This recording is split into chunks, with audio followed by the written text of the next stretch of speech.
Hello and welcome to our YouTube channel. I'm Amar and you're watching Amar Sir's English Classes. Students, आज के इस अंक में हम पढ़ने वाले हैं फ्यूचर कंटिन्यूस टेंस के बारे में।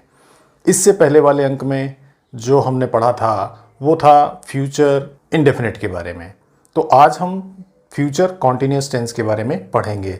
तो सबसे पहले जान लेते हैं कि फ्यूचर कॉन्टिन्यूस टेंस क्या होता है। मगर उस पर जाने से पहले मैं चाहूँगा कि जो इस चैनल को आज पहली दफ़ा देख रहे हैं या जो इस चैनल पर नए हैं वो इस चैनल को सब्सक्राइब करें और बेल आइकन दबाना न भूलें ताकि उनको लेटेस्ट अपडेट्स मिलती रहें। तो चलिए सबसे पहले हम जानते हैं इस फ्यूचर कॉन्टिन्यूस टेंस के शाब्दिक अर्थ के बारे में। तो देखिए, फ्यूचर कॉन्टिन्यूस टेंस मतलब भविष्य में कोई गतिविधि जो निरंतर जारी रहेगी। अब इसको यदि हम हिंदी वाक्यों से पहचानें, if we try to understand this with the help of some Hindi sentences, तो उन हिंदी सेंटेंसेस में हमें फोकस करना होगा किन बातों पर, जैसे वह घर जा रहा होगा, वह खाना बना रही होगी, वे लोग बातें कर रहे होंगे। तो आप देख रहे हैं कि इन तीनों वाक्यों में जो अंत की जो बात हमारे समझ में आ रही है कि रहा होगा, रही होगी या रहे होंगे। तो इन शब्दों को जहां भी हम हिंदी के वाक्यों में पाते हैं वो वाक्य फ्यूचर कॉन्टिन्यूस टेंस के होते हैं। अब बात आती है फ्यूचर कॉन्टिन्यूस टेंस में जो क्रिया होती है वो कैसी होती है। तो इसमें प्रयुक्त जो भी मेन वर्ब है वो क्या होती है, इनकम्प्लीट होती है, यानी पूर्ण नहीं हुई है, निरंतर जारी है। जैसे एग्जाम्पल के लिए हम सेंटेंस देखते हैं। Let's see example of this. He will be reading a story. अर्थ क्या हुआ, वह एक कहानी पढ़ रहा होगा। I shall be teaching English at this time tomorrow. देखिए, जैसे इस वाक्य में मैं अंग्रेजी पढ़ा रहा होऊंगा कल इस समय पर। They will be waiting for us at this place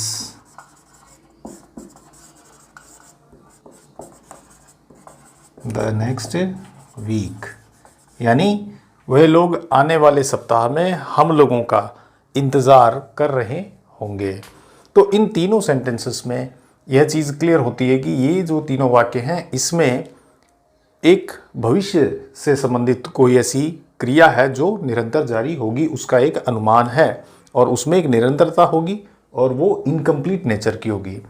अब हम देखते हैं कि इसकी फॉर्मेशन में क्या चीज़ प्रयोग में ली जाती है।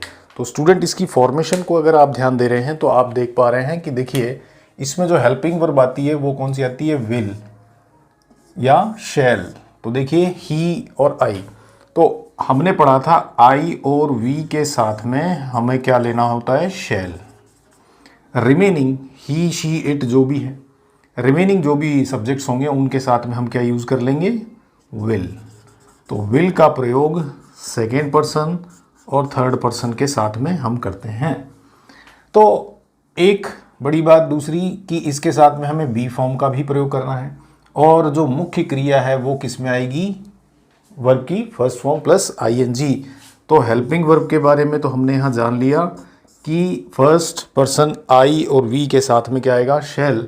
सेकेंड पर्सन और थर्ड पर्सन के साथ में क्या आएगा, विल। बी कॉमनली हमको लेना ही पड़ेगा। और फाइनली मुख्य क्रिया जो है, मेन वर्ब जो है वो यहाँ पर फर्स्ट फॉर्म प्लस ing, या जिसे V4 के नाम से भी जानते हैं।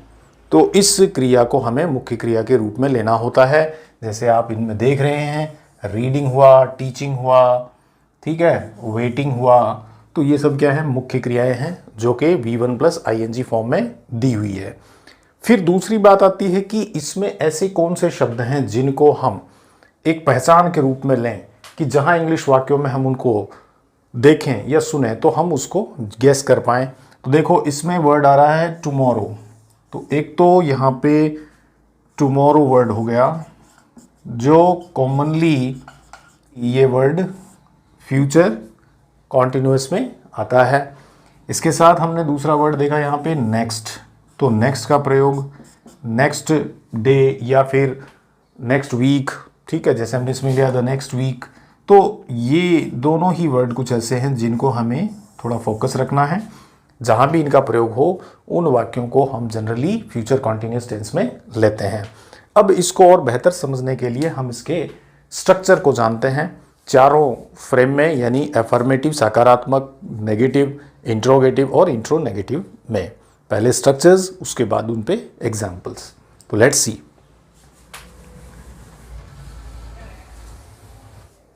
अब हम देखेंगे इसके स्ट्रक्चर्स को।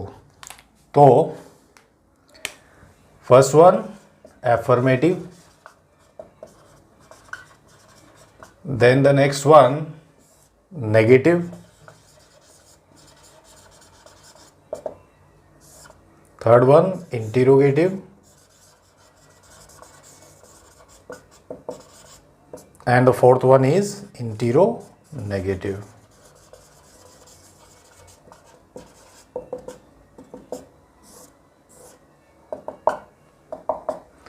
अब देखिए इसमें जैसे कि वाक्य के चार प्रकार जो हम जनरली टेंस में डिनोट करते हैं, आप सकारात्मक वाक्य जिसमें न का प्रयोग नहीं होता, नेगेटिव जो नकारात्मक वाक्य ही होता है, इंट्रोगेटिव जो प्रश्नवाचक होता है, और इंट्रोनेगेटिव जो प्रश्नवाचक नकारात्मक दोनों ही उसमें होते हैं।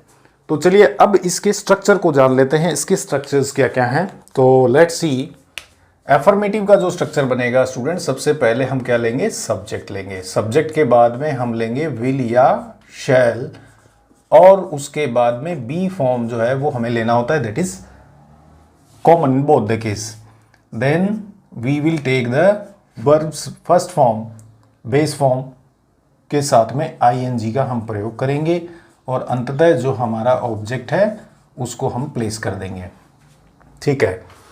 अब इसी को यदि नेगेटिव में हमें लिखना है मान लीजिए, तो उसका स्ट्रक्चर क्या बनेगा, सब्जेक्ट प्लस विल या शैल प्लस बी से पहले हम क्या लगा देंगे, नॉट, और उसके बाद में बी और फिर V1 प्लस ing, और अंत में हम क्या ले लेंगे, ऑब्जेक्ट। इसी प्रकार प्रश्नवाचक जब बनेगा तो सबसे पहले इसमें से हम क्या ले लेते हैं, हेल्पिंग वर्ब को हम पहले लेते हैं। यदि कोई WH वर्ड है तो उसको हम इनिशियली लेते हैं। तो स्टार्टिंग हम किससे कर लेंगे, विल या शैल से।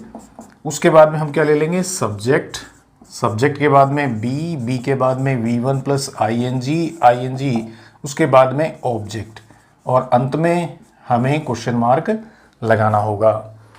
और फाइनली जब हम इंटीरोनेगेटिव बनाएंगे तो उसमें भी हम इस स्ट्रक्चर का ध्यान रखेंगे कि यहाँ बी से पहले हमको नॉट लगाना होगा, बी आएगा V1 प्लस ing, और अंततः ऑब्जेक्ट, और फाइनली हमें क्वेश्चन मार्क पुट करना होता है। तो स्टूडेंट्स इन चारों स्ट्रक्चर्स को आप बड़े ध्यान से समझ लीजिएगा कि विल और शैल का प्रयोग हम बहुत अच्छे से जानते हैं। फर्स्ट पर्सन के साथ में शैल, सेकंड और थर्ड पर्सन के साथ में विल। बी फॉर्म कॉमन है ही, सभी केसेस में आना है। V1 प्लस ing मुख्य क्रिया है जो इसी रूप में आनी है, और अंत में अदर वर्ड्स या फिर ऑब्जेक्ट जो भी हम ले रहे हैं। तो चलिए अब इस पे कुछ सेंटेंस देख लेते हैं। तो सेंटेंस में है जैसे ही